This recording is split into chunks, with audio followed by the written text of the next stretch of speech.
Üstüne hocam bize жинас қылып та соны аймағыңыздағы диқан қожалық пемір қожалық нелер болса қанша бір зат миллиард ажыратып қойған екен соны ресурстан пайдаланып қалуымыз керек деп не қылды да бізге тапсырма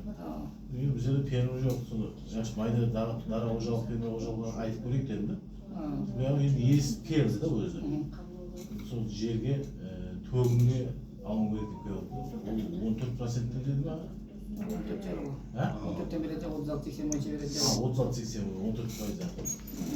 14% бойынша келіп отыр да біз жұмағымыз 120 миллион тапсырамасын басып берді да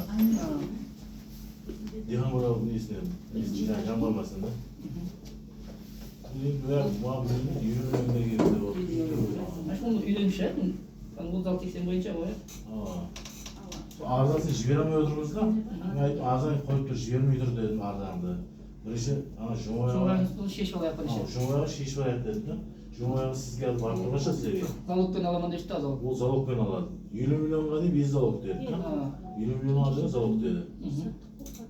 50 миллион алып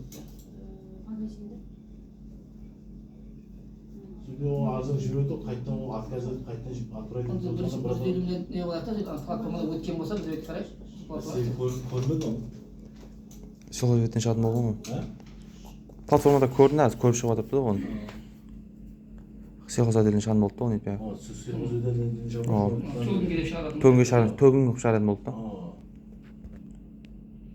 телефон номерін жазып алайық 99'dan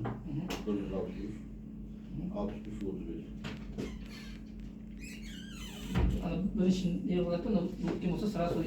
береді да тәртібіне қалса сразу оны береді еш мәселе жоқ Кейін мен баяғы сонда неден не алдым да кредитті баяғы 30 миллион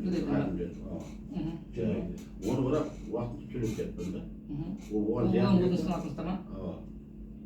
ол бала сатылды жоқ өзім оның зияны егер сол зиян тигізетін болса онда баланың атына қалайды мына жер анадан мәселен ол қарыздарлығым жоқ уақытында төлеп кетіп соны қойып берді сол бойынша фермерлерге қойып берді арзан